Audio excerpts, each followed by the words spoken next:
40. Je voudrais qu'on parle de C8. Le Conseil d'État se prononcera vendredi sur l'exclusion de C8 de la TNT et Françoise Laborde avec Renaud Dutreil ont publié une tribune dans le Figaro ce matin. François Laborde qui était chez Cyril Hanouna cet après-midi sur Europe 1. Depuis le début, j'ai toujours pensé que cette décision de l'Arcom était une folie et qu'elle était particulièrement injuste, incompréhensible, pour tout dire stupide. Moi, quand j'étais au CSA, on me disait mais on n'a jamais été là pour censurer, on n'est pas l'arbitre du bon goût et des élégances. On a l'impression que le vent a un peu tourné. C'est une folie française, c'est-à-dire que on est dans un pays où on adore faire du règlement, où on adore réglementer tout et ça permet à des gens qui la plupart du temps ne connaissent rien au secteur, d'ailleurs, permettez-moi de vous dire, de prendre des décisions qui sont absurdes. Bon, en attendant... Ça balance. Ouais, Gilles Boutin. Moi, ça me rappelle le pouvoir des censeurs. C'est vrai qu'elle pointe, sans le dire, ce problème de... ce snobisme à la française, c'est-à-dire de certaines élites qui ne supportent pas que un support, donc en l'occurrence une chaîne de télévision, véhicule... quelque chose qui les dérange, c'est-à-dire des programmes plus populaires ou éventuellement vulgaires ou en tout cas au TC5 que je ne saurais voir. C'est ça et donc derrière cette supposée élégance recherchée, il y a un mépris profond de classe et donc vous pensez que c'est un peu Voltaire contre Saint-Just, un mépris de classe, il y a tout ça mélangé, c'est-à-dire il y a sur une émission qui faisait 1,5 million, 1,8 million parfois. Oui, mais il y a aussi l'influence idéologique, tous c'est-à-dire qu'au même titre quand on a annoncé que C8 allait devoir fermer ses portes, tout un ensemble de la gauche, extrême gauche s'en est réjoui parce que pour eux c'était le porte-voix d'une partie. Oui, mais du coup ça montre bien que vous avez à la fois une élite qui elle veut privilégier une certaine place, on va dire. Ensuite, une gauche qui tel un Saint-Just, parce que dans leur tribune, ils citent Saint-Just, il faut être contre pas de liberté pour les ennemis de la liberté.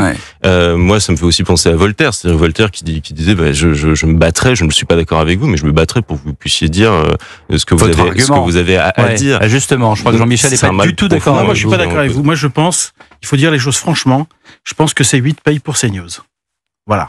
Je pense que vous avez... souvenez-vous de l'attitude de Reporters... Mais pour quelle raison il devrait payer ? Attendez. Souvenez-vous, Reporters sans frontières, qui avait fait toute une procédure auprès de l'Arcom pour dire il n'est pas normal que CNews soit une chaîne de télévision d'opinion, comme il existe des journaux d'opinion, etc.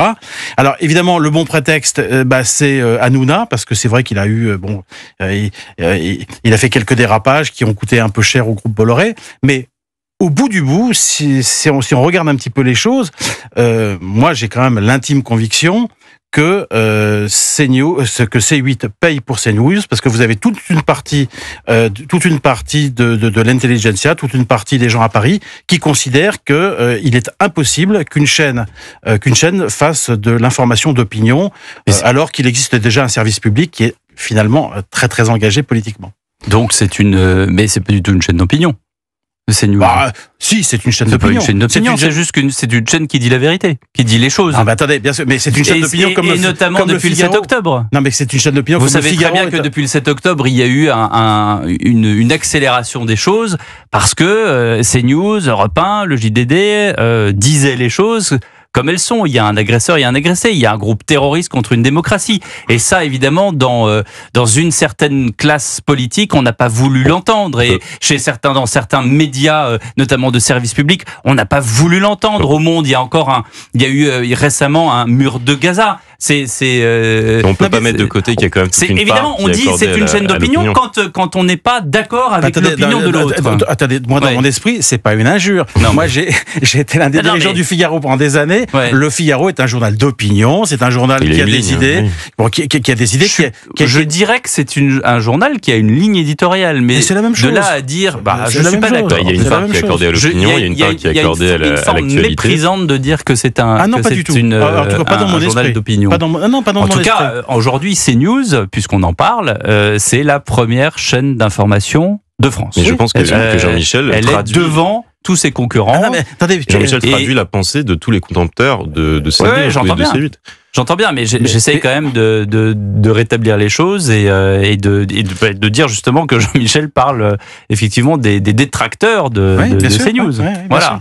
20h44, on va marquer une pause dans Europe 1 Soir et on revient dans un petit instant. À tout de suite.